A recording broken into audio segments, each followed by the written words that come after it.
കൂടുതൽ വാർത്തകളും വീഡിയോകളും കാണാൻ ഈ ചാനൽ സബ്സ്ക്രൈബ് ചെയ്യുക. കൂടെ ബെൽ ബട്ടൺ അമർത്തുക. Please subscribe our channel. നമസ്കാരം. എല്ലാ മാന്യ ജ്യോതിഷ പ്രേമികൾക്കും ജ്യോതിഷ വിശ്വാസികൾക്കും എൻ്റെ എളിയ എപ്പിസോഡിലേക്ക് ഹാർദവമായ സ്വാഗതം. ഇന്ന് വന്നൊരു കമൻ്റാണ് 10 പൊരുത്തം എങ്ങനെയാണ് നോക്കേണ്ടതെന്ന്. 10 പൊരുത്തത്തിൽ എത്ര പൊരുത്തം വേണം സാമാന്യേന ഒരു വിവാഹം നടത്താനെന്നാണ് അദ്ദേഹം ഉദ്ദേശിച്ചിരിക്കുന്നത്. 10 പൊരുത്തം എന്ന് പറഞ്ഞാൽ പഴയ കാലത്ത് 21-22 പൊരുത്തമൊക്കെ നോക്കുന്ന ഒരു സമയം ഉണ്ടായിരുന്നു.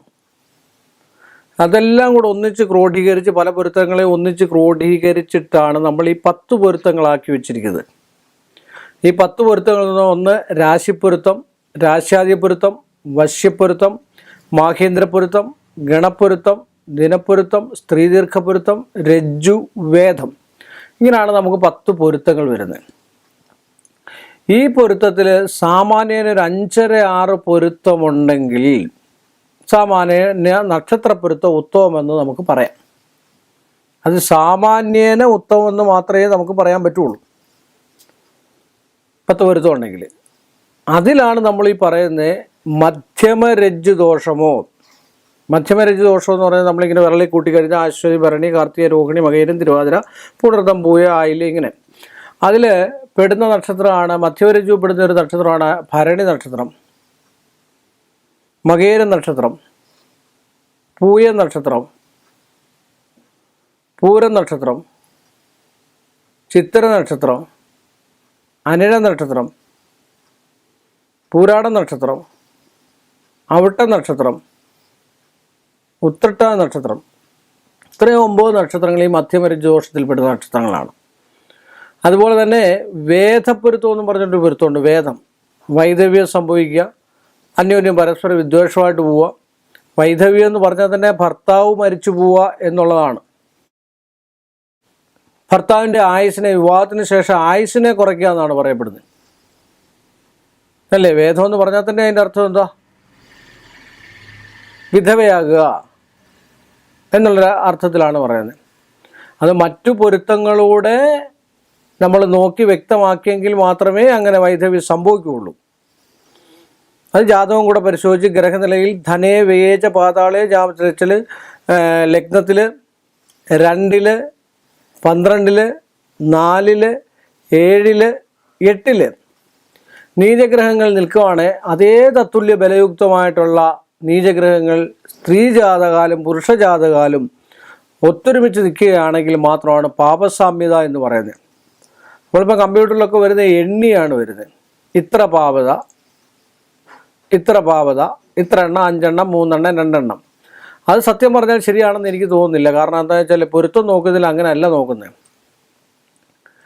ഓരോ ഗ്രഹത്തിൻ്റെ ബലാബലങ്ങളാണ് ചെയ്യുക. ഇപ്പം 2-ൽ നിൽക്കുന്ന ഒരു പാവനെങ്കിൽ പുരുഷജാതകാൽ 2-ൽ നിൽക്കുന്ന ഒരു പാവന് 4-ലോ 7-ലോ 8-ലോ ഒരു പാവതയുണ്ടെങ്കിൽ അത് തത്തുല്യ ബലം. ഇത് ലഗ്നാൽ 100%, ചന്ദ്രാൽ 50%, ശുക്രാൽ 0.25% എന്ന് വെച്ചിട്ടാണ് സ്വാഭാവികമായിട്ട് നമ്മൾ കൂട്ടുന്നത്.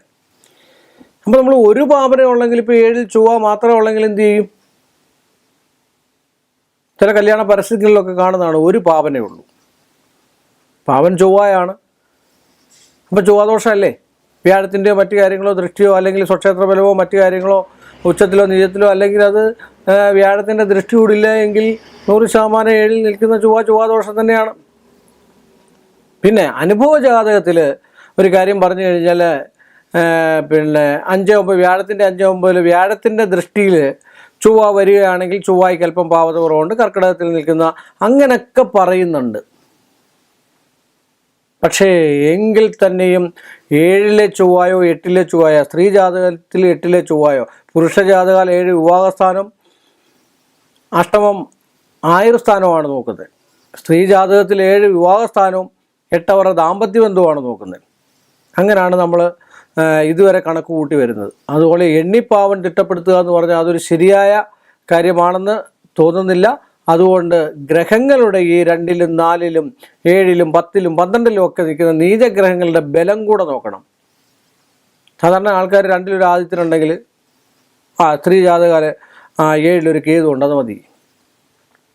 ഈ കേതുവിന് ബലമുണ്ടോ? ഈ ആദിത്യന് ബലമുണ്ടോ? ബലം കുറഞ്ഞ ആദിത്യനാണെങ്കിലോ എന്തു ചെയ്യും? അപ്പം അങ്ങനെ കൂട്ടി നോക്കി ബലാബലങ്ങൾ അറിഞ്ഞും അതിൻ്റെ ശക്തിമത്തായിട്ടുള്ള ഒരു അവസ്ഥ അറിഞ്ഞും വേണം പാപസാമ്യത നോക്കാനും പൊരുത്തം നോക്കാനുമൊക്കെ. നമ്മൾ 10 പൊരുത്തങ്ങളെക്കുറിച്ചാണ് പറഞ്ഞത്.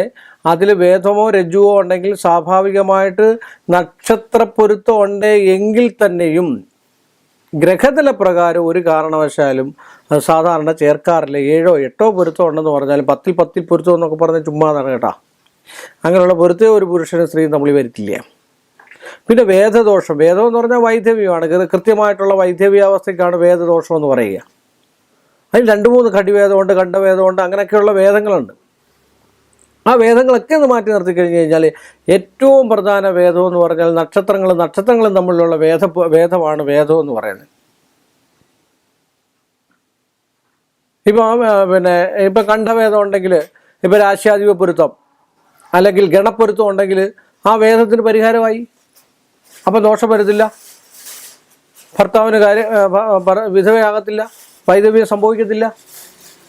അതുപോലെ രാശിപ്പൊരുത്തം ദിനപ്പൊരുത്തം ദിനാഖ്യവും മധ്യമരജി ദോഷം ചിന്യം വിശേഷാധിക പാണിവീട് എന്നുവെച്ചാൽ ഒരു സ്ത്രീയും പുരുഷനും കൂടെ ഒന്നിച്ച് ജീവിതകാലം മൊത്തം പോകുവാനായിട്ട് രാശിപ്പൊരുത്തം ദിനപ്പൊരുത്തം ദിനാഖ്യവും മധ്യമരജി ദോഷം എന്നാണ് അതിൻ്റെ പ്രമാണം തന്നെ.